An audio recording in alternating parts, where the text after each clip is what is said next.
بسم اللہ الرحمن الرحیم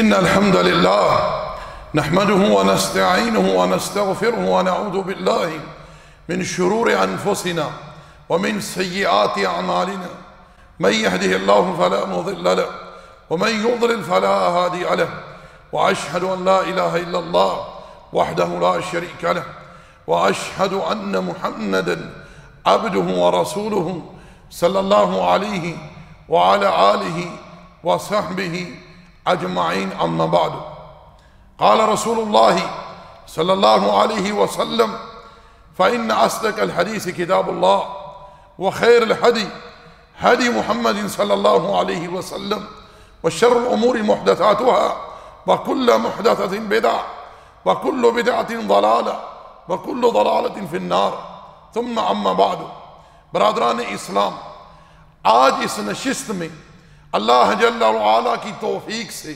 اس کے فضل و احسان سے ہمارے درس کا عنوان ہے سنت کی تعریف اور سنت کی اقسام۔ اللہ جل وعلا سے دعا ہے، التجا ہے کہ رب ذوالجلال حق گوئی کی توفیق عطا فرمائے، اور جہاں تک ہماری آواز پہنچے اللہ جل وعلا تمام بھائیوں کو اور قابل احترام ماں اور بہنوں کو حق کو سمجھنے کی، حق پر ایمان رکھنے کی اور عمل کرنے کی توفیق عطا فرمائے۔ برادران اسلام، میں اپنی بات کو مزید آگے بڑھاؤں اس سے پہلے یہ بات میں آپ احباب کے سامنے کھول کر بیان کر دینا چاہتا ہوں کہ سنت رسول اللہ، احادیث رسول اللہ صلی اللہ علیہ وسلم کا اسلام میں کیا مقام ہے۔ یاد رکھیں، جس طرح اللہ جل وعلا نے یہ قرآن اپنے پیغمبر پر نازل فرمایا ہے، اسی طرح اللہ جل وعلا نے یہ احادیث، یہ سنت اپنے پیغمبر پر نازل فرمائی۔ کوئی بھی انسان، چاہے وہ صحابی ہو یا تابعی ہو یا بعد میں آنے والا کوئی ہو، نبی علیہ السلام کی سنت کے بغیر، نبی علیہ السلام کی احادیث کے بغیر قرآن کو سمجھ ہی نہیں سکتا اور نہ ہی قرآن پر عمل کر سکتا ہے۔ پیغمبر علیہ السلام کی بابت اللہ جل وعلا نے ارشاد فرمایا وَمَا يَنْتِقُ عَنِ الْهَوَىٰ إِنْ هُوَ إِلَّا وَحْيٌ يُوحَىٰ۔ ہمارے پیغمبر کی، امام الانبیاء کی یہ شان ہے کہ یہ اپنی خواہش سے گفتگو نہیں کرتے، ان کی گفتگو اللہ کی طرف سے وحی کے ذریعے ہوتی۔ اس نقطے کو مزید سمجھنے کے لیے ایک آیت کریمہ سماعت کیجیے۔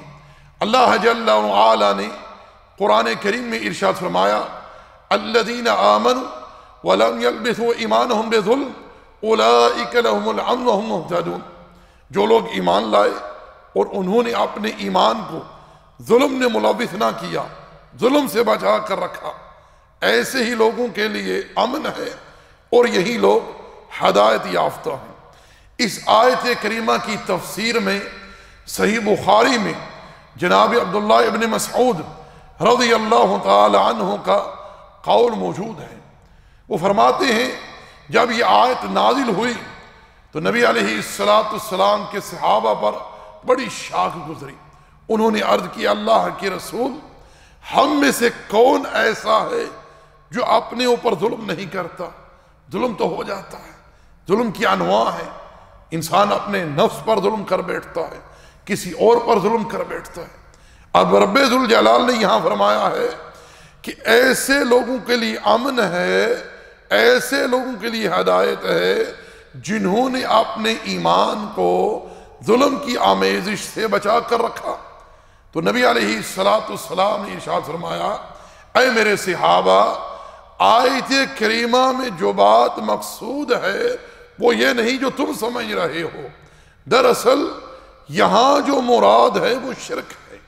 کیا تم اللہ کے بندے لقمان کا قول نہیں پڑھتے کہ انہوں نے اپنے بچے کو کیا وصیت کی یا بنیا لا تشرک باللہ، اے میرے بچے اللہ کے ساتھ شرک نہ کرنا، ان الشرک لظلم عظیم، یہ شرک بہت بڑا ظلم ہے۔ تو میرے بھائی میرے دوستو، یہ بات اس چیز پر دلالت کر رہی ہے کہ احادیث رسول اللہ کے بغیر، سنت رسول اللہ کے بغیر صحابہ کرام بھی قرآن کو نہیں سمجھ پائے۔ انہوں نے بھی یہ قرآن نبی علیہ السلام سے سیکھا، سمجھا اور عمل کیا اور امت تک پہنچایا۔ تو میں عرض یہ کر رہا تھا کہ سنت رسول اللہ صلی اللہ علیہ وسلم کا بڑا عظیم مقام ہے اسلام میں۔ اسلام مکمل ہو ہی نہیں سکتا اللہ کے رسول کی سنت کے بغیر، اللہ کے رسول کی احادیث کے بغیر۔ رب ذوالجلال نے قرآن کریم میں نماز کا حکم دیا ہے، بتلائیں طریقہ کہاں سے ملے گا، اوقات کہاں سے ملیں گے، وضو کیسے کرنا ہے۔ اسی طرح اللہ جل وعلا نے قرآن کریم میں روزے کا حکم دیا ہے، کس طرح روزہ رکھنا ہے، کیسے رکھنا ہے، طریقہ کون بتلائے گا؟ پیارے پیغمبر بتلائیں گے۔ اللہ جل وعلا نے زکوٰۃ کا حکم دیا ہے، کس طرح دینی ہے، نبی علیہ السلام سکھلائیں گے۔ اللہ جل وعلا نے حج کا حکم دیا ہے، کیسے کرنا ہے، پیغمبر علیہ السلام سکھلائیں گے۔ اور آپ نے حجۃ الوداع پر فرمایا تھا کہ مجھ سے مناسک حج سیکھ لو۔ اللہ جل وعلا نے قرآن کریم میں کیا ارشاد فرمایا کہ اللہ کی کتاب میں مہینوں کی تعداد 12 ہیں، ان 12 میں سے 4 مہینے حرمت والے ہیں۔ فَلَا تَظْلِمُوا فِيهِنَّ أَنفُسَكُمْ، تم ان حرمت والے مہینوں میں اپنے اوپر ظلم نہ کرنا۔ اب بتلائیے قرآن میں کہاں لکھا ہوا ہے کہ کون کون سے 12 مہینے ہیں، اور ان 12 میں سے کون سے 4 مہینے حرمت والے ہیں؟ کہاں سے پتہ چلے گا؟ احادیث رسول اللہ صلی اللہ علیہ وسلم سے پتہ چلے گا کہ حرمت والے مہینے کون سے ہیں۔ تو میرے بھائی میرے دوستو، اسلام کا تصور جو ہے یہ احادیث رسول اللہ کے بغیر غیر مکمل ہے۔ یہ تو دشمنان اسلام کی سازش ہے کہ وہ اس طرح کے پروپیگنڈے کر کے احادیث رسول اللہ میں، سنت رسول اللہ میں جو ہے شبہات پیدا کرنا چاہتے ہیں، تاکہ مسلمان اپنی اصل سے ہٹ جائیں، مسلمان گمراہ ہو جائے۔ کیونکہ قرآن کو کوئی احادیث رسول اللہ کے بغیر، پیغمبر علیہ السلام کی سنت کے بغیر سمجھ ہی نہیں سکتا۔ اور سنت کا ماخوذ کہاں سے ہے؟ احادیث رسول اللہ صلی اللہ علیہ وسلم سے۔ یاد رکھیں، سنت اور حدیث یہ ہم معنی ہیں، مترادف ہیں۔ دراصل سنت کا ماخوذ نبی علیہ السلام کی احادیث ہیں، اس کی انواع ہیں، ہم آگے بیان کریں گے۔ یاد رکھیں، سنت کا لغوی معنی ہے طریقہ، شرعی اصطلاح ہمیں سنت کہتے ہیں نبی علیہ السلام کے طریقے کو، آپ کے اسوے کو۔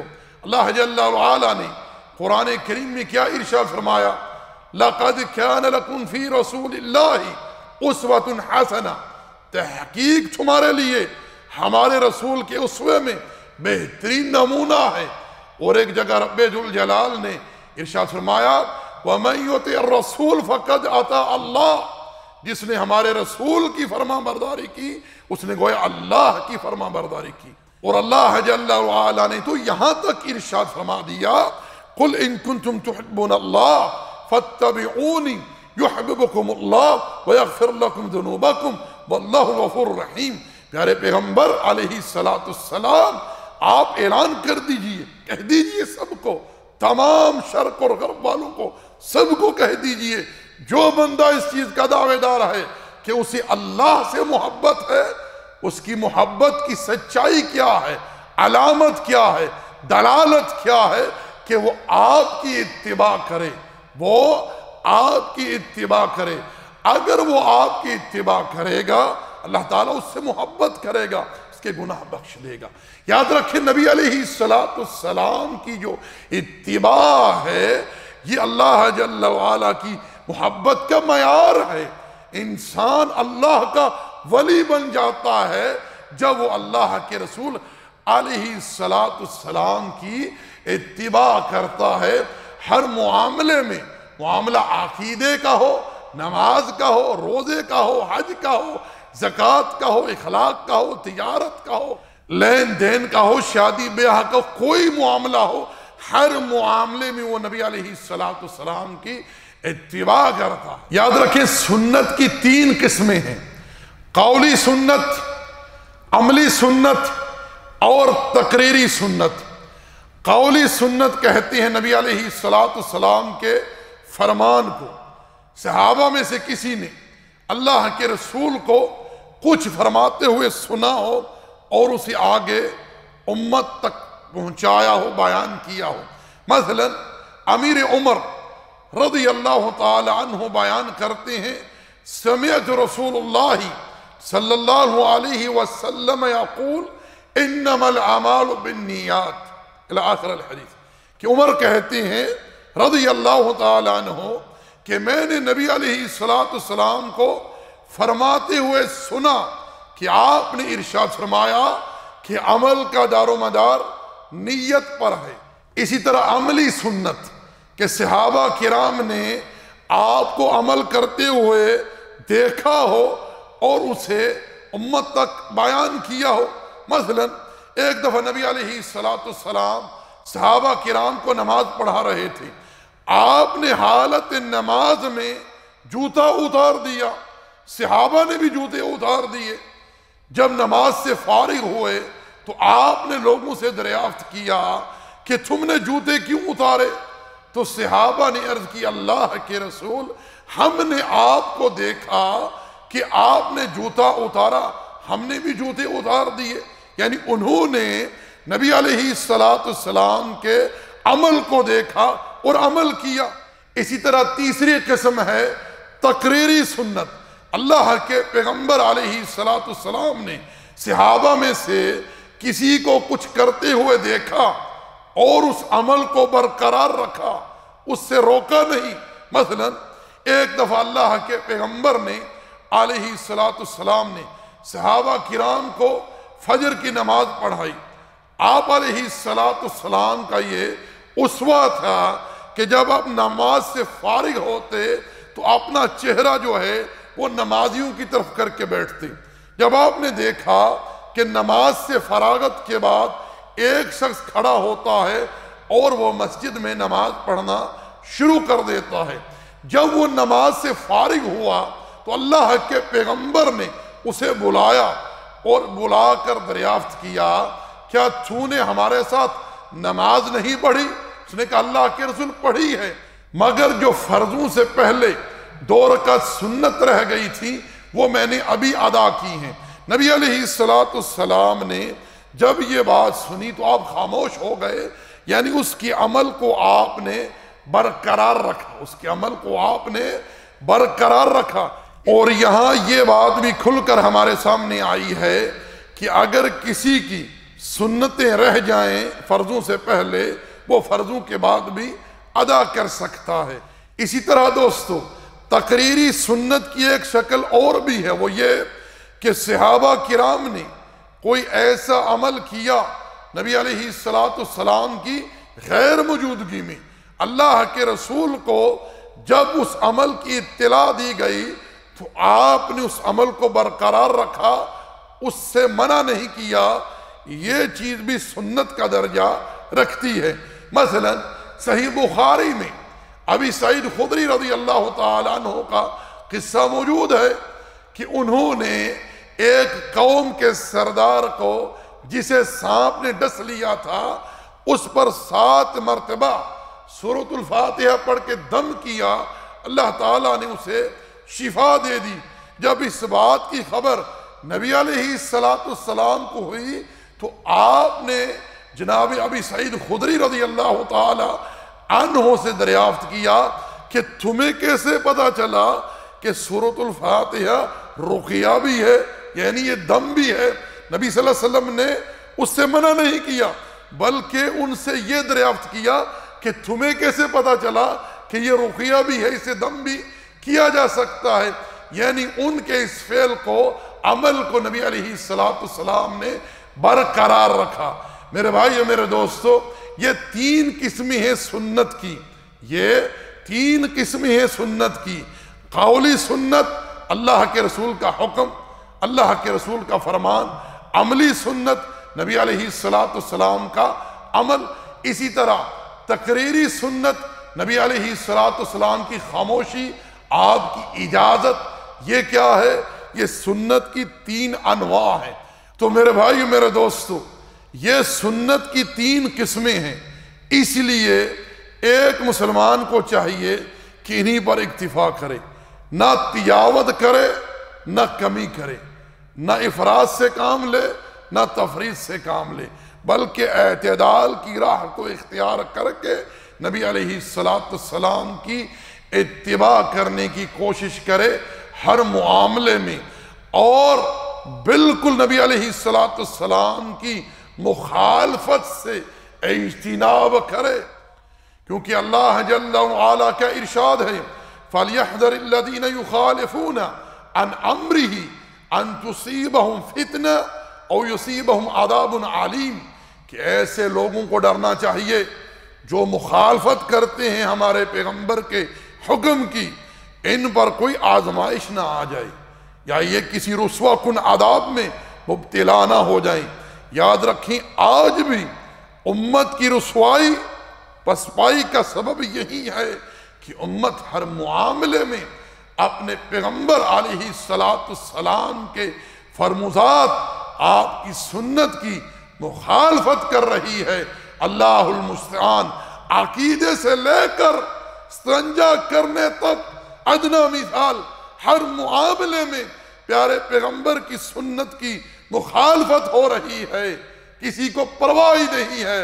یاد رکھیں، عبداللہ ابن مسعود رضی اللہ تعالی عنہ فرمایا کرتے تھے، لوگو، اللہ نے اپنے پیغمبر کے لیے ہدایت کے طریقے مقرر کیے ہیں، اگر تم نے اپنے پیغمبر کی مخالفت کی، اپنے پیغمبر کی سنت کو چھوڑا تو تم گمراہ ہو جاؤ گے، تم گمراہ ہو جاؤ گے۔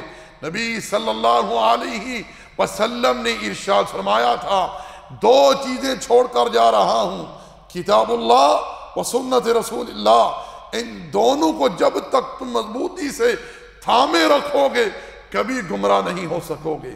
آج گمراہی کا سبب یہی ہے کہ مسلمان اپنی اصل کو چھوڑ چکے ہیں، مسلمان لوگوں کے پیچھے چل رہے ہیں اپنی اصل کو فراموش کر کے۔ اسأل اللہ العافیہ والسلام۔